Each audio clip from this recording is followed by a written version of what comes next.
My future mother-in-law accused me of baby trapping her son despite me not being pregnant, and my fiance's lies made everything worse. So I, 30 female, got engaged to my boyfriend of 2 years, Rick, 26 male, 2 months ago. He and I come from very, very different families and backgrounds, and it was a little difficult for me to get along with his family. His mother, Helen, in particular, was the toughest nut to crack.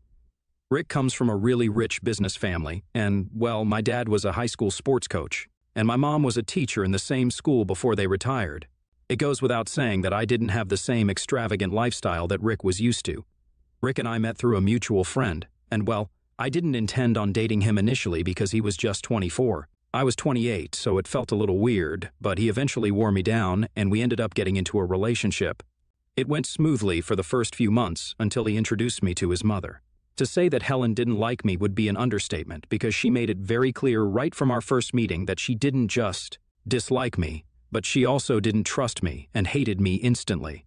She told me that she believed I was a gold digger, and that was the only reason I was with her son. She'd even commented on my age and said that she didn't see why her son would pick an older woman who wasn't even that beautiful unless he'd been trapped by me somehow. Rick wasn't in the room at the time, and I was so stunned that I couldn't even argue with her. I had nothing to say and didn't tell Rick until a few days later. And all he had to say was that his mother said that to all his girlfriends to test them. So I didn't need to take her seriously. After that, as well, Helen continued to put me down every time we met and just was as unpleasant as possible in general. In hindsight, I should have taken those red flags seriously back then, but I didn't, and that's why I'm in this situation right now.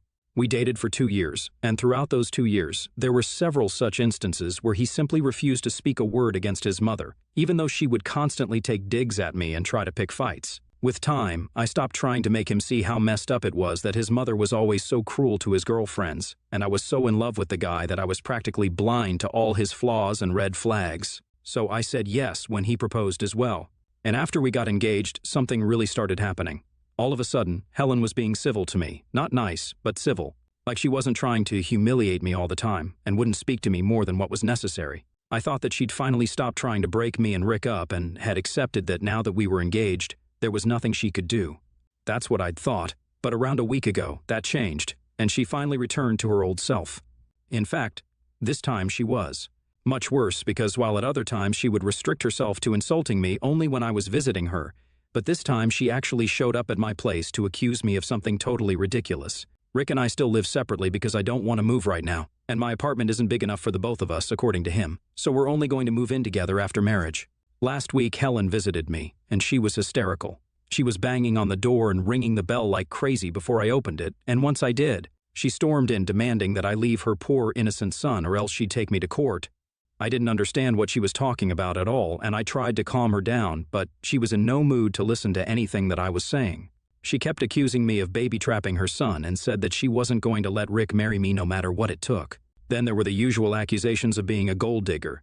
And this time she even said that if my parents had raised me right, then maybe I wouldn't be doing something as low as this. I couldn't take that and decided that I'd had enough and I'd heard enough. I literally pushed her out of my house and told her that she wasn't welcome here ever again, and that I would see to it that her son got to know what she said to me.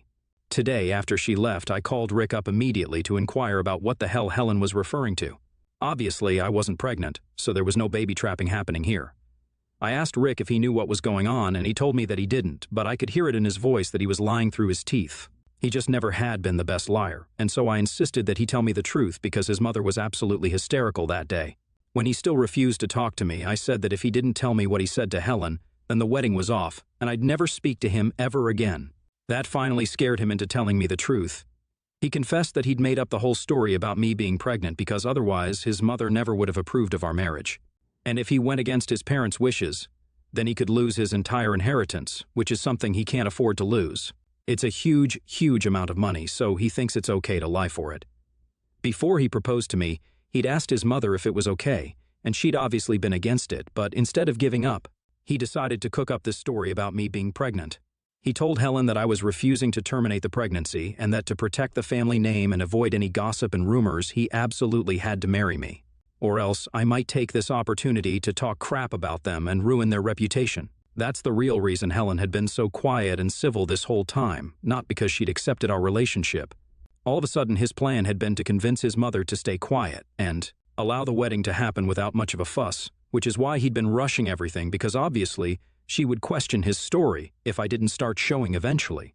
And after a couple of months, once the wedding was done with, he'd tell her that I'd had a miscarriage, and then he obviously wouldn't be able to leave me because who would leave a woman who's just been through a miscarriage? Throughout, Helen had been bugging Rick to try and pay me off so that I'd take the money and leave them alone and raise the baby by myself. This morning, they'd gotten into a really bad argument about how to handle the situation, and Helen had left the house in a huff, but he hadn't expected her to actually confront me about this. I was stunned that he was going to such lengths just to avoid standing up to his parents, his mother to be more precise. He continued to talk even after he'd explained his side of the story, but I stopped listening because it was all just so ridiculous. He'd found it easier to make up a story about me being pregnant, rather than just being honest and telling his mother that he wanted to marry the woman he loved, and that was crazy to me. So, he kept talking and trying to convince me that he'd done this for our future, and I needed to play along even after this if we wanted to get married. I told him that after what he told me, I had no interest in getting married to him at the very least.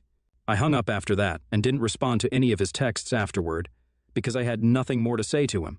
I blocked his number on all social media accounts because I didn't want to speak to him at all. I was really hurt and lost, so I kept crying that entire day, but I was determined not to get back with him. He wasn't the right man for me, and he'd proven it time and again. I could finally see all the red flags I'd been blind to for so very long clearly, and I couldn't just go back to ignoring them again. So, the next day when he showed up yet again and was practically begging me to forgive him on his knees, I told him that I just couldn't, even if I wanted to, and asked him to leave me alone. He refused to budge, and kept telling me that the only reason he went to such lengths was because he loved me, but he also loved his family, and he couldn't just abandon them, and neither could he give up on our relationship. I was sobbing inside the living room while he begged me to forgive him right outside, and it took a hell of a lot of restraint. But I somehow managed to stop myself from instinctively forgiving him, and letting it all go once more. After a while he left, but he still hasn't given up. It's been a week and he's still coming to my apartment every single day. It's like a routine now. He says sorry, leaves the rose outside, and then leaves. I ignored him for the first couple of days, but today I finally asked him how long he planned to carry this ritual on, and he said that he'd keep doing this as long as he needed to, even if it took him years. He'd keep showing up to apologize to me until I finally did forgive him, and that made me melt a little. He left after that, but I haven't been able to get him out of my head. In fact, every time I open the door, I see the pile of wilting roses and keep thinking about how big this pile might become if I don't forgive him soon. I don't know if he deserves to be forgiven, though, and I don't even know if he's being truthful about what he said. Maybe he actually will continue to keep showing up every day to apologize to me until I finally forgive him, or maybe he won't. I don't know, but what I do know is that I miss him despite everything that has happened. I know what I feel for him. Like, yeah, he has a lot of awful qualities, but he can change if he works on them, and he seems like he's willing to make it work with me.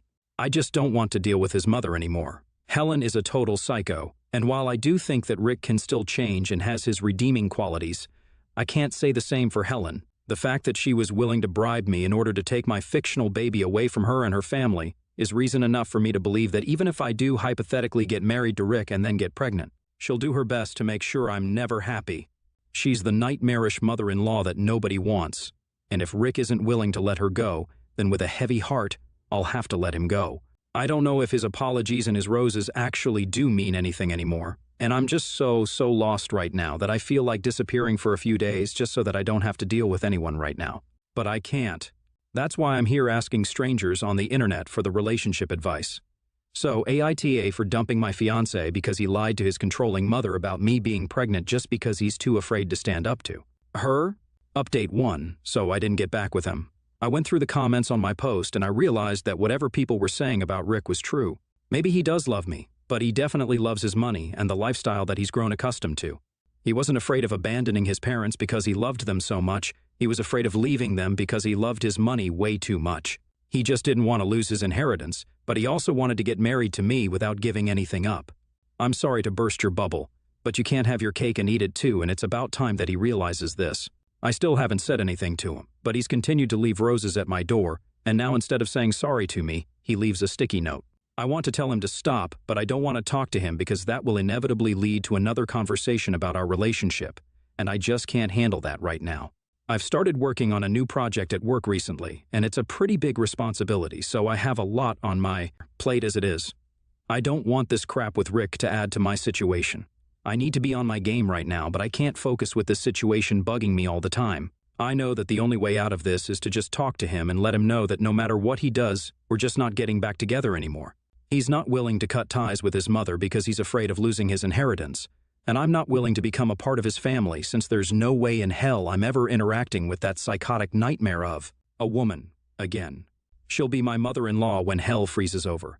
Neither of us is going to be willing to budge, so there's no point in dragging this out and pretending that this is ever going to work out. I tried my best to make it work for a really, really long time, but now that the veil has been lifted, I just can't go back to pretending that I don't see how he lets his mother control every single decision of his without a word. I cannot live with a woman like that, and I definitely cannot live with a man like him. I don't think there's any way out of this other than just talking to him and letting him down gently. I know he loves me, but if he isn't ready to put me above his family and his generational wealth, then this just isn't meant to be. Update 2, I unblocked him today and finally told him that I didn't want him to come around anymore.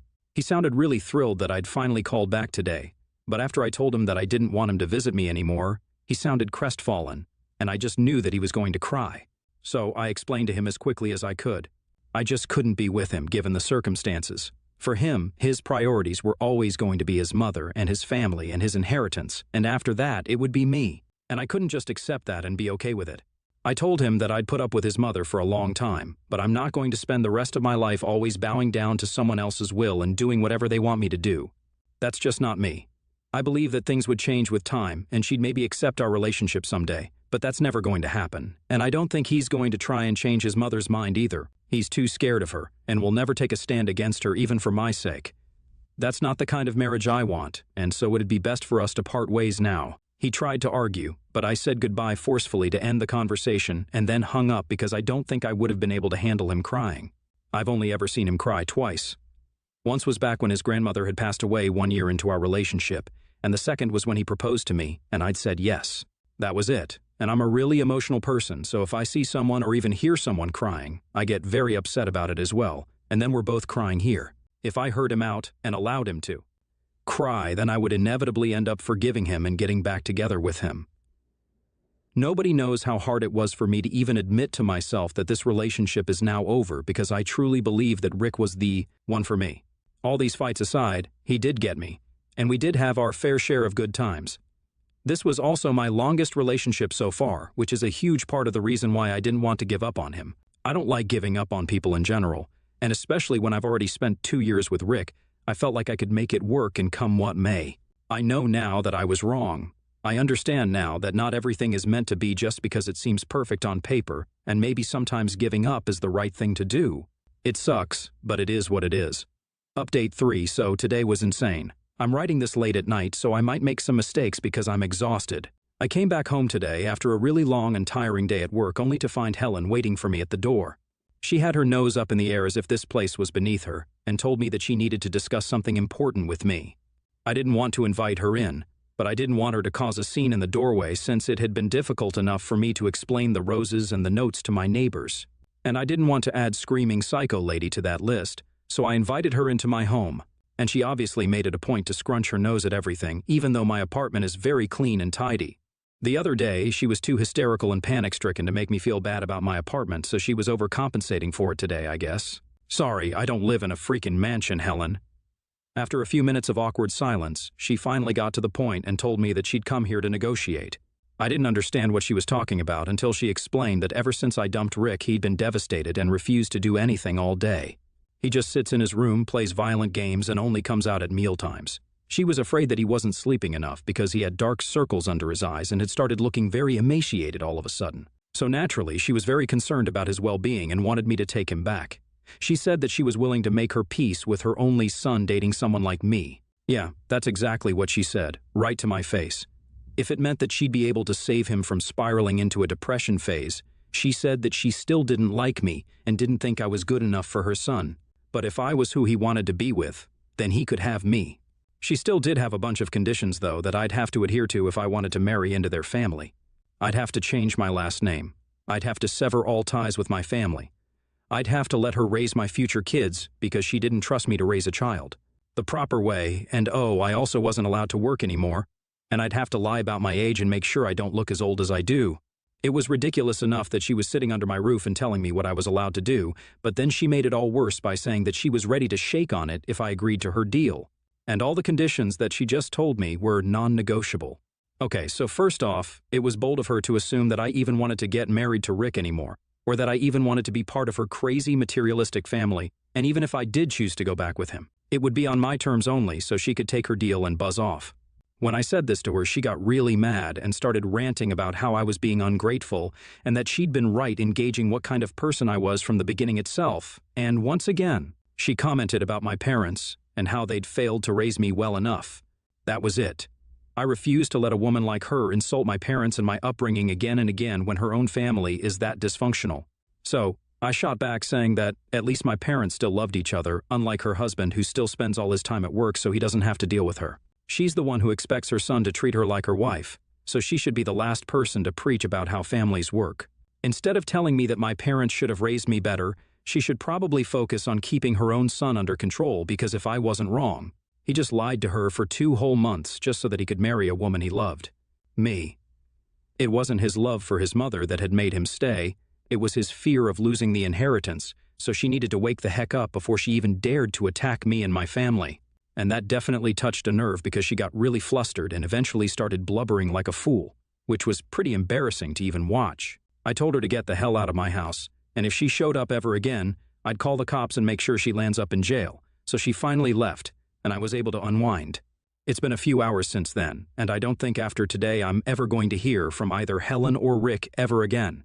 I don't feel bad for Rick because if he really does love me, then he could have just packed his stuff up and moved out of his mother's house the day she accused me of baby trapping him, the day all of this began. But he didn't, and even after that, he chose not to stand up to her, so clearly the money means more to him than our relationship ever did. The money was what he wanted, so he could keep it. I don't mind it anymore, and I'm sure it'll help him heal, so he can keep the money and his mother, and I'll keep my individuality and sanity.